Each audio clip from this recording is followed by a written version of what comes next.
Hi there. I am Randi Roberts, an executive and career life coach and leader of the Fulfilling Career Happy Life community. And I call it that because that's what I'm about. I'm about helping you achieve your goals and love your work while you're doing it. And many of you that I've spoken to live know a bit about my own journey, having started with a long corporate career and now running my own business. And I get super excited by hearing about what you're accomplishing. And if anything I've said, any ideas I've gotten from other clients and shared has been helpful for you, love hearing about that. So be in touch, be in touch. Anyway, today what we are talking about is mindset. And thinking about what I wanted to call this talk, this live, what we came up with was the unspoken leadership skill that will get you what you want. And then I started doubting it because I'm like, is mindset really a skill?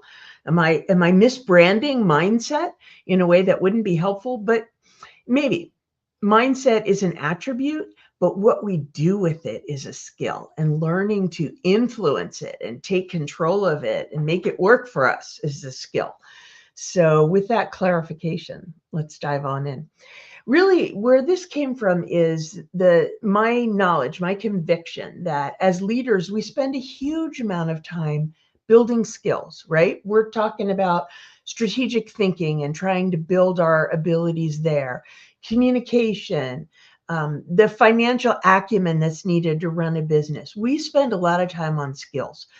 But learning how to master our mindset, learning how to make that work for us, really determines how far we can take all the skills that we've learned. And really, it's the lens through which we interpret challenges, through which we see opportunities and even our own potential.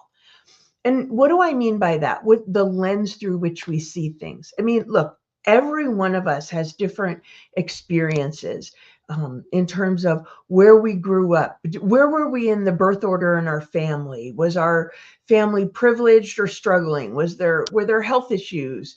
Where do we go to college? What's our religious influence? What's our political beliefs? Who do we surround ourselves with? What do we consume in terms of, reading and watching and things like that? All that stuff makes up the lens that is uniquely you, through which you see the world. And it shapes everything. I mean, think about it literally in terms from the lens standpoint.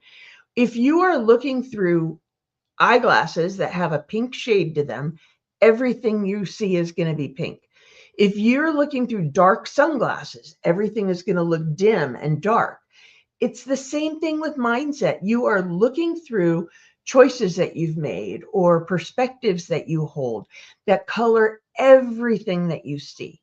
So by taking control of that and making it work for you, everything looks different and you see possibilities that you wouldn't have seen otherwise. So, your mindset changes what you see. It changes what you choose to do. It even changes what you see as possible for yourself. It changes everything. So leaders who continue to evolve, adapt, and inspire are those who intentionally cultivate a mindset that serves their own goals and serves their team. So it's definitely worth thinking about how you can make that happen for yourself. And I have practiced this a lot and I work on it with clients a lot. So mindset is what you believe. It's what's true for you. It doesn't mean it's truth in the world, but it's what's true for you. And so in that way, it's the lens through which you're seeing things, but you can influence your mindset. So think about your leadership positioning almost like you were the brand. What's the real estate you want to occupy in the mind of your consumer, or in this case, your listener, the people you're influencing? What do you want that leadership position to be? Maybe at some point in time, let's call it a year out. You can line your decisions and actions up with that, with making that possible. What do you need to do today to make that vision a reality? And sometimes I think about it literally that way. Okay, Randi, like when I was starting my business, Randy 2 years from now, who's running a successful business, because it takes a while, what does Randy 2 years from now need Randy to do today to set up that success? And that's your mindset. It's that choice that you're making. So a couple of examples to think about. A fixed versus growth mindset. You hear me talk about growth a lot, but a fixed mindset really sees abilities and possibilities as static. If you're looking through the lenses of a fixed mindset, what you can see and deliver may be set, and it may be enough. In some cases, if you've got somebody on your team who's an individual contributor that needs to deliver a certain thing in a certain lane to make other things happen, a fixed mindset may work for them. But a growth mindset is really important for leadership, because then you can approach challenges as opportunities to learn rather than threats to your leadership confidence, right? Not confidence, threats to your leadership competence, which I guess would lead to your confidence. Anyway, it makes those rough patches a lot easier to accept if you know that they're essential to the journey of growth. That's mindset. That's a choice you can make. Think also about, on the other hand, we're talking about the growth zones before. Now think about comfort zones, which I see as opposite of one another. Your comfort zone keeps you stuck. There's a time for it. There's a time to recharge and regroup and stay safe. But it really does limit innovation, adaptability, and confidence. And leadership starts where that comfort zone ends and the growth zone begins. And the middle there, that line, is often discomfort and anxiety and something that just doesn't feel that good. But the more you can take it on and cross over into that mindset of growth, the more possibilities you can make happen, the more you can deliver, the more you can do whatever it is that you want. Growth zones also build resilience, efficiencies, engagement, the willingness to step into that discomfort and even seek it out as important to growth, whether it's a tough conversation, some new responsibility, or taking a risk. That signals that you're still growing as a leader. And it sends a message to your team that it's okay not to know, that it's okay not to be perfect, as long as you're focused on growing through that opportunity. What a great environment to set in terms of like modeling yourself, the need, the opportunity for growth, sets it up for that environment to be safe for your team as well. Another mindset, and you guys may have heard me talk about this before, but it's letting go of the things you can't control. And I characterize them as gravity, because no matter what you do, you cannot change gravity, right? You can plan, you can put resources behind it. No matter what you do, if you fall at the top of the stairs, you're going to end up at the bottom. You can't change gravity. It's a law of physics. So why worry about the gravity? Why worry about the stuff you can't control? You can adopt a mindset of letting that stuff go and focusing your effort in on the areas that you can control, that you can influence, where you can make a difference. And adopting that mindset is a huge stress reliever, or stress avoider maybe, because if you're focused on the gravity, all it does is create stress. You're just going to be churning out adrenaline and creating anxiety for yourself that you got nothing to do with. So just say no. Just choose not to do it. Don't worry about it. Let go of the stuff that's gravity and focus in on what you can control. Get you into forward movement, really releases that energy in really, really positive ways.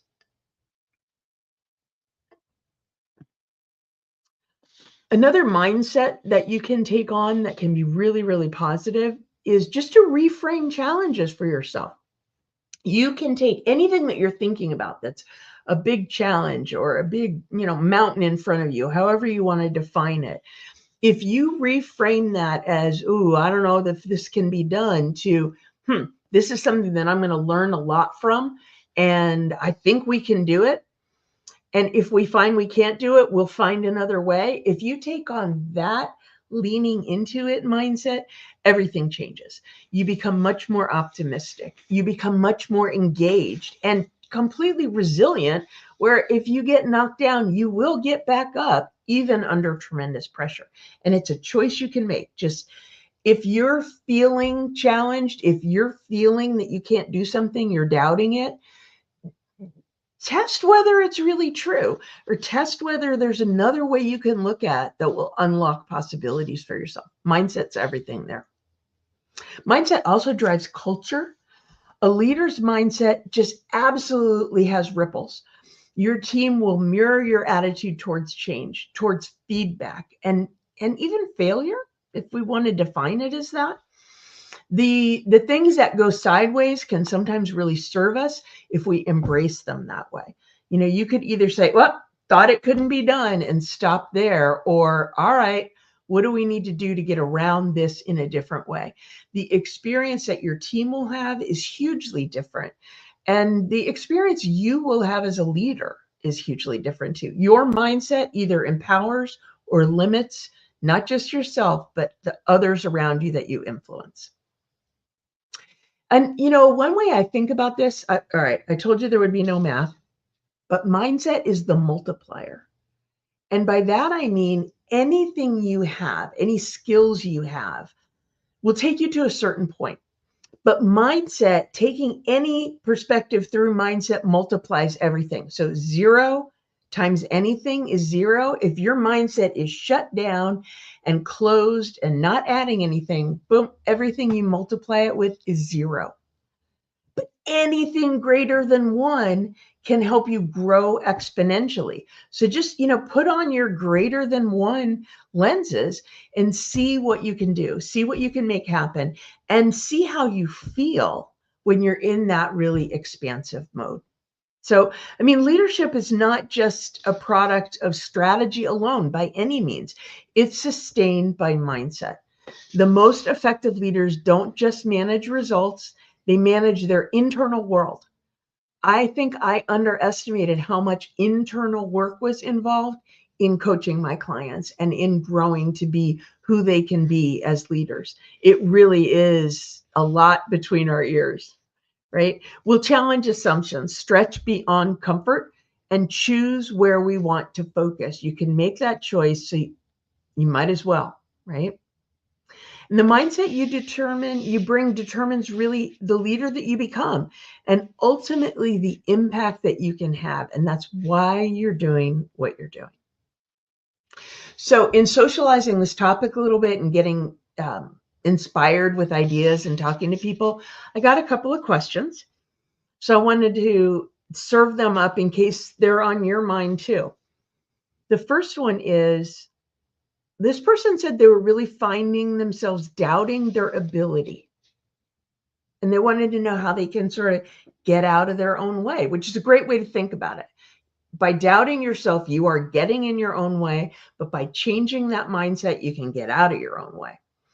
And the way that I think about that is, try and break it down as objectively as you can. You're doubting your own ability in what area? It might be something that you've never done before. So it's reasonable that you might question whether you can do it today. Most of the time when we learn something new, we have to build towards it. So even if the facts are you're taking something on you've never done, therefore you don't know if you can do it, think about a time when you've previously taken on something you'd never done before. How did you approach it? How did it work out? What did you learn from it? You likely have some muscle memory about how to take on something that you don't know how to do, even though you've never done this particular thing before. You have a lot of skills, abilities, resilience to move that forward. And the truth is, you won't know till you try. One other thing that may help you move forward is think about what's the cost. Most of the time, nobody's going to die. Most of the time, anything that gets messed up can be fixed. So sometimes in our minds, like the drama of the situation is way bigger than the data of the situation. So break it down into facts and think about how you can approach it. And if the risk is worth taking, do it. You can almost always fix something that doesn't go quite right.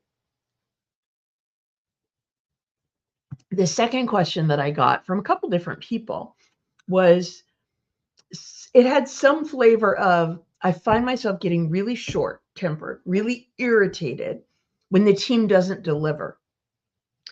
How can I take this on as a mindset? Like, what can I do about this? And I would say the best way to change that, well, first of all, don't blame yourself. It's normal. When things don't go the way we want them to, it can be frustrating. And that is what it is. But you don't have to give into it. And I think a great way to approach that is to bring a little curiosity to this situation. Ask some questions. If your perception is they didn't deliver, see if the expectations were clear. Find out how they approached it. How did they come to the position that they've got, if it's making a recommendation or delivering material or whatever. Find out where they were coming from, why they made the decisions that they made, and how do they feel about the output? Are they aware that it's not meeting expectations? By getting some information that can fill in the blanks in those areas, you can learn a lot. You can, and that way you can correct what needs to be corrected. It could be you. It could be that you could do a better job of setting expectations and making sure they're clear. Great. That's some action you can take. But if it's on their side, the answers that you get throughout that exploration will help you to know how you can shape their understanding, how you can guide the project a little bit differently, check in more frequently, whatever that is, and correct what wasn't there so that next time they can deliver in the way that's expected. I mean, they may have put a lot of work into it. They certainly want to hit the mark. So by getting curious and finding out a little bit more, you can figure out where you can fill in the blanks. Sometimes that still doesn't work and some corrective action needs to be taken. That's another situation. Right now, we're talking about your own mindset. And I would say get curious and see where it takes you. Okay, so thanks very much for tuning in. Really appreciate your attention today. Would love to know what your thoughts are on mindset. And if you have any other ideas of, examples that are helpful for people to pay attention to, or techniques that you've used to change your mindset, it'd be fantastic. I'd love to highlight your input and share your wisdom. So thanks. Talk to you soon.